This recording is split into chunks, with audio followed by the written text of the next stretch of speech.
Oke, teman-teman sekalian, kali ini kita akan membahas materi tentang kesalahan dan bias pada sistem GNSS. Bagian yang kedua, yaitu kesalahan terkait pada sistem satelit.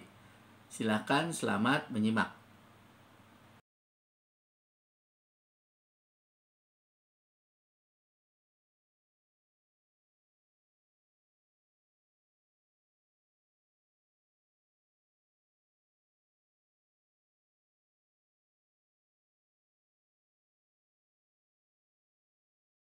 Oke, sekarang kita akan bahas beberapa kesalahan terkait dengan satelit ya. Yaitu diantaranya kesalahan orbit, ephemeris, dan kesalahan jam satelit.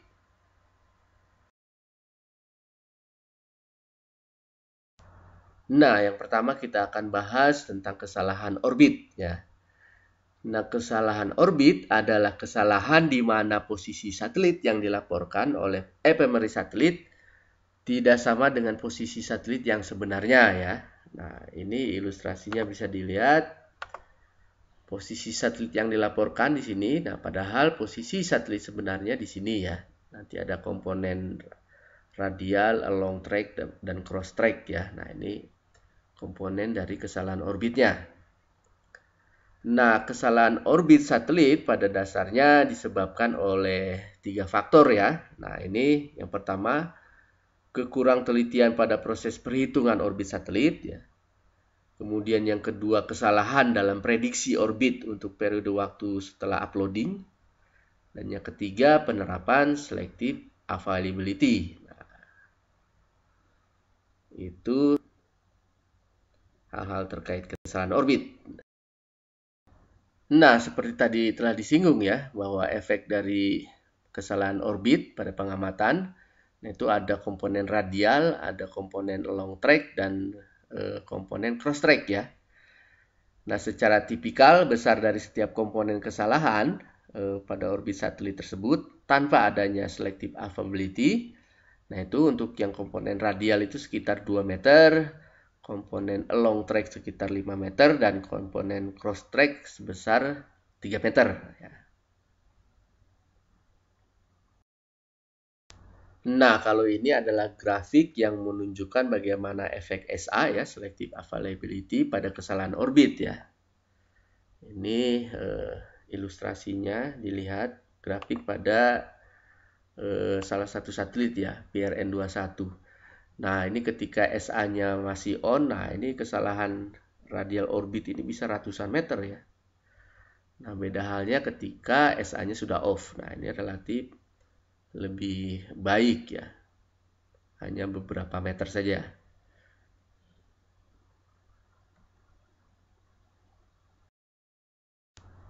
Nah, kesalahan orbit akan mempengaruhi ketelitian dari koordinat titik-titik yang ditentukan ya. Itu pasti ya. Nah, baik secara absolut maupun relatif ya. Nah, pada penentuan posisi secara relatif, semakin panjang baseline yang diamati, maka efek kesalahan orbit satelit akan semakin besar. Nah, lalu cara mereduksi efek dari kesalahan orbit seperti apa ya? Atau bagaimana? Nah, ini ada beberapa. Yang pertama, terapkan metode differential positioning. Nah, itu akan mereduksi. Kemudian perpendek panjang baseline. Perpanjang interval waktu pengamatan ya. Jadi semakin banyak data juga akan semakin bagus. Kemudian tentukan parameter kesalahan dalam proses estimasi terkait kesalahan orbit tersebut. Nah, kemudian terakhir bisa kita gunakan precise ephemeris atau rapid precise ephemeris ya. Pengganti broadcast ephemeris. Nah, ini adalah tabel yang menunjukkan bagaimana kita menangani kesalahan orbit melalui penggunaan precise ephemeris atau final ephemeris dan juga rapid ephemeris ya. Dan atau ultra rapid juga itu bisa juga menambah ketelitian orbit ya. Termasuk bisa menangani kesalahan orbit ya.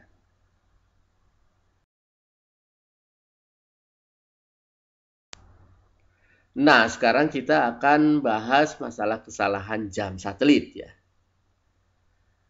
Nah, jadi setiap satelit GPS yang beroperasi itu membawa beberapa buah jam atom ya, di mana jam-jam atom tersebut itu digunakan untuk mendefinisikan sistem waktu satelit. Nah, jam-jam atom yang bersangkutan dengan perjalanan waktu akan mengalami penyimpangan ya, ada offset, drift rate ya, dari sistem waktu GPS ya, terutama nanti di offset ya. Nah, kemudian di dalam pesan navigasi GPS, yaitu pada subframe 1, itu diberikan parameter-parameter untuk mengkoreksi penyimpangan jam satelit tersebut ya. Jadi ada yang namanya A0, A1, A2 ya, yang nanti masing-masing merepresentasikan offset waktu dari jam satelit, offset frekuensi dari jam satelit, dan juga frekuensi drift dari jam satelit ya. Nah, ini adalah rumusan yang menunjukkan waktu penunjukan jam satelit dalam sistem waktu GPS. Kemudian ada rumusan koreksi penyimpangan jam satelit ya. Nah, kemudian juga ada informasi vektor kecepatan satelit pada waktu yang bersangkutan dan lain-lain ya. Nah, ini rumusan-rumusan yang diperlukan dalam menangani kesalahan jam satelit ya. Nah, kemudian ada juga nanti cara penanganan lainnya seperti metode differencing ya. Nah, inilah pembahasan kesalahan-kesalahan terkait dengan satelit ya. Jadi ini kesalahan jam satelit, kemudian tadi kesalahan orbit.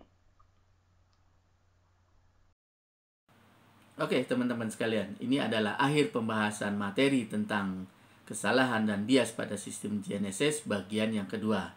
Semoga bermanfaat. Silakan teman-teman nanti menyimak bagian berikutnya.